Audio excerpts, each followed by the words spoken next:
una fecha muy emblemática para el país, para la Argentina, para Tucumán, y está bueno entender todo lo que implica esa fecha. ¿A quién tenemos hoy? Hoy tenemos un invitado muy especial, porque es un amigo mío, aparte de ser historiador. José Ramos, ¿cómo estás? Muchas gracias por acompañarnos y para charlar sobre el 9 de julio. Bueno, buen día. Estoy bajo los efectos narcóticos de ayer, pero postpartido. Obvio. Todos estamos igual. Bueno, ayer hablábamos con Cecilia Guerra sobre más puntualmente lo que pasaba en Tucumán el 9 de julio, lo que sucedía en esta parte del mundo, pero también nos interesa saber por qué sucede un 9 de julio en ese contexto, qué pasaba a nivel internacional que hace que una declaración de independencia tenga esa importancia. Bien, buenísimo. La verdad que pensar en el contexto en el cual se sitúa el 9 de julio hace que le podamos dar su cabal importancia, ¿no? Porque muchas veces nosotros en la escuela, en la historia que siempre hemos aprendido, tenemos estas dos fechas fundamentales que son la Revolución de Mayo de 1810 y este 9 de julio, 6 años después. Y siempre nos parece como un hecho natural que le sigue al otro, ¿no? Después de la Revolución viene la Declaración de la Independencia, es más, hasta nos parece como un hecho casi declamativo, ¿no? Y realmente es una situación muy compleja la que se vive y que solo se entiende en eso, en pensar en el contexto en el que está no solamente la región, en el contexto en el que está Occidente, de la misma manera que hay que pensar la Revolución de Mayo inserta en un contexto occidental, ¿no? La Revolución de Mayo se produce, hay que tener eso en claro, porque sucede, como bien sabemos, una vacancia en el Imperio Español, ¿sí? La abdicación del rey Fernando VII y esa retroversión de la soberanía sobre los pueblos, ¿no? Sobre los pueblos coloniales. Eso se da, y también es lo que sostiene al marco del 9 de julio de nuestros patriotas a sus ideas, se da a partir de entender que las nuevas ideas que han transformado a Occidente, que son las ideas de la Ilustración, que son las ideas de la razón, que son las ideas de pensar de que podemos organizarnos en torno a una sociedad y las relaciones entre las personas de una manera justamente racional, ¿no?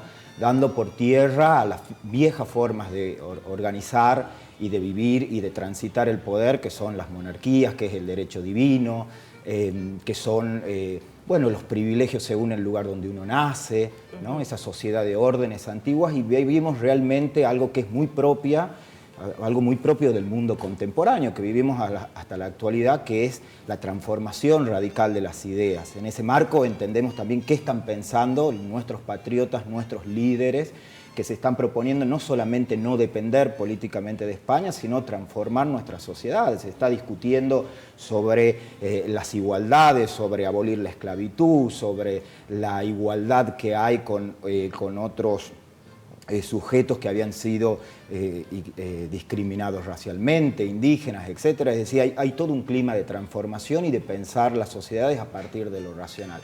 En ese contexto se entiende la Revolución de Mayo, pero digamos que había sido una oportunidad, ¿no? Esta vacancia que decimos, producto de que esas ideas triunfan en la Revolución Francesa, bueno, todo esto de Napoleón lleva estas ideas, materializa esas ideas en toda Europa, derribando esas viejas monarquías, y así es que le llega el turno a España. Es muy interesante lo que planteas, porque a veces, quizás un formato escolar, si querés llamarlo de alguna manera, pensamos, y no está mal, el 9 de julio como un hecho patriótico, como alguien que dice, bueno, no queremos depender de España, nos liberamos y vamos a luchar por nuestra independencia, pero tiene toda una connotación política, todo lo que se resuelve ahí, que excede a solamente el gobierno, sino también a las libertades, a lo que venía, de hecho, nuestro país ya planteando incluso desde la Asamblea del año 13, ¿no?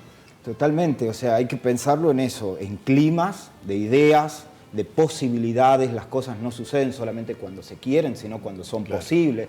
La gran habilidad de nuestros patriotas, de nuestros líderes, es hacer sobre ese escenario de posibilidades. Ahora, la gran paradoja o la gran cuestión interesante de pensar este 9 de julio que nos invite, por eso decía que no es algo esperable, no es algo fácil, no es algo de hicimos acá esta actita y nos vamos contentos a la casa, es que los climas que habían habilitado a la Revolución de Mayo han cambiado. Nosotros tenemos que entender que después de la Revolución de Mayo, primero que se desata toda una conflictividad interna y toda una lucha y una guerra por sostener la revolución contra la contrarrevolución, contra los realistas, etc. Pero ese clima en Europa que había posibilitado la ausencia del rey Fernando VII, bueno, cae Napoleón, caen las ideas de la Revolución Francesa, vivimos un clima que le llamamos la restauración, es decir, volver al viejo orden, volver a restablecer no solo las monarquías, sino los imperios tal y cual fueron. De hecho, así vuelve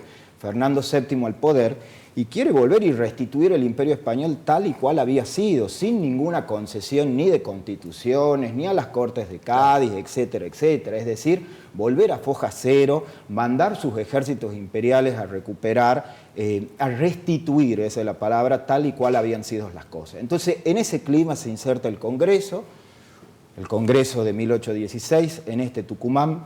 Contrario a todo eso que estaba pasando en Europa. Hay que decir que declarar la independencia y a partir de eso construir un país y una república independiente no está de moda, no está de moda en el mundo, es decir, es algo a contrapelo de lo que la posibilidad manda. Entonces en eso radica también la grandeza del 9 de julio.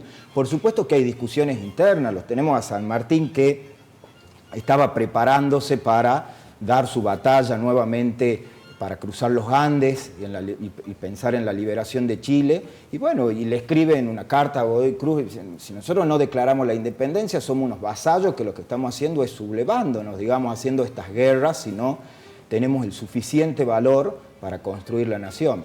Así como tenemos posturas como la de San Martín, también tenemos posturas como las de Alvear, ¿no? O los Alvear, es decir, en posturas más conservadoras, de decir, bueno, en este clima, Alvear invita a que seamos parte del imperio británico, que seamos parte del imperio inglés, que bueno, nuestra suerte iba a ser mejor a partir de eso, y bueno, eso, sumándose más a lo que los tiempos mandaban o según ellos posibilitaban.